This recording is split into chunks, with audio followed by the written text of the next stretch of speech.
పొగమంచు కమ్మేసింది. దీంతో వాహనదారులు తీవ్ర ఇబ్బందులకు గురవుతున్నారు. ఉదయం 9 గంటలైనా పొగమంచు వీడటం లేదు. మంచు తాకిడికి జనం బెంబేలెత్తిపోతున్నారు. ఓ పక్క చలిగాలి, మరో పక్క పొగమంచు వణికిస్తున్నాయి. రహదారులపైకి వెళ్లాలన్నా ప్రజలు భయపడిపోతున్నారు.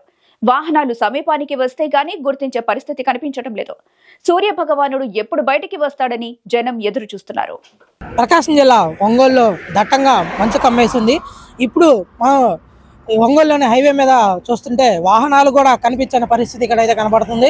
ఇలా ఉండగా వాతావరణంలో అనేక మార్పులు, రోజు రోజుకి వాతావరణంలో ఉష్ణోగ్రతలలో మార్పులు జరుగుతూ ఉన్నాయి. నిన్న చూసుకుంటే 7 వరకు మంచు కమ్మేస్తుంది. హైవేల మీద, రోడ్ల మీద కమ్మేసి ఉండడంతో ఈరోజు 8 అవుతున్నా కానీ వాతావరణంలో ఉష్ణోగ్రతలో ఎటువంటి మార్పులు జరగకుండా ఇటు పొగ మంచు కూడా హైవేలో అన్నిటినీ కమ్మేసి పూర్తిగా వాహనాలు ఎదుటి వాహనాలు కూడా కనిపించిన పరిస్థితులు అయితే ఇక్కడ కనబడుతున్నాయి. ఇదిలా ఉండగా గత డిసెంబర్లో కూడా మనకు వాతావరణంలో అనేక మార్పులు చోటు చేసుకోవడంతో అల్పపీడనాలు కూడా ఎక్కువగా రావడంతో వానలు కూడా ఎక్కువగా పెరుగుతున్నాయి.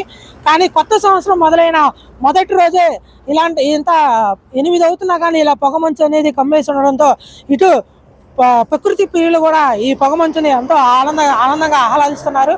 అదేవిధంగా ఇటు చిన్నపిల్లల దగ్గర నుంచి పెద్ద పిల్లల వరకు కూడా ఇటు ఈ పొగమంచును చూసి ఎంతో ఆనందపడుతున్నారు.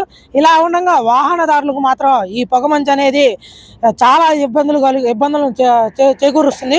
ఎందుకంటే వాహనాలు ప్రయాణిస్తున్నప్పుడు కానీ ఇటు పొగమంచుతో ఎదురు వాహనాలు కనపడకపోవడంతో యాక్సిడెంట్లు అయ్యే అవకాశాలు కూడా ఎక్కువగా జరుగుతున్నాయి.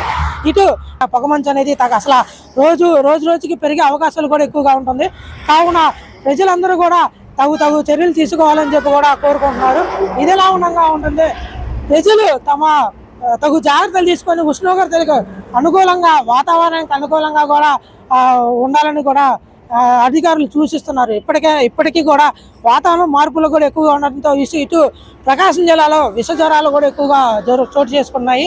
దాని ద్వారా ప్రకాశం జిల్లాలో జ్వరాలు ఎక్కువ రావడంతో కూడా ప్రజలు అనుకూలమైన వాతావరణంలో కూడా వాళ్ళు తగు జాగ్రత్తలు తీసుకోవాలని కూడా అధికారులు చెప్తున్నారు. ఇది ఇక్కడ ఉన్నటువంటి తాజా పరిస్థితి. కెమెరామెన్ రామ్జీతో శ్రీనివాస్ రెడ్డి, ప్రకాశం జిల్లా, ఒంగోలు నుంచి.